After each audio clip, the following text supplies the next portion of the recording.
खैरीले चाहिँ यहाँनेरि शिकार गरेछन्। यसले कहाँबाट लिएर आयो यसले? यहाँनेरि कुनामा यहाँनेरि नदेखिने कुनाभित्र यहाँनेरि छन्। अहिले उसको आमा उसको बच्चा उयो थियो यहाँ च्या गर्दै कराउँदै थियो। उसको बच्चालाई चाहिँ छोरी राखेर यहाँ यसरी खाँदो रहेछ नै। यसले मुसा चाहिँ खानै पर्ने यिनीहरूले यत्रो मासु खाएर पनि। कहाँ चाहिँ समातेछ यसले? कताबाट ल्याए देखिस् तैँले? कसरी थाहा पाइछ नि?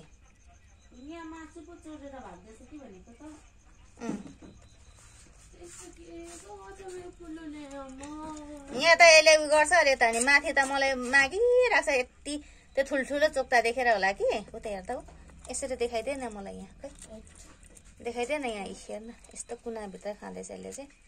उसको बच्चाले चाहिँ कहिलेदेखि सिकाउँछ होला? यसरी शिकार गर्छ। यो भनेको मा सिकारी हो। यस्तो खतरा छ। अब यसले मासु चाहिँ आज मलाई नि इलिक कक्काले देख्नु भएको छ। बिरालोले मुसा खाएको। अहिले पो यो परै थियो त नि।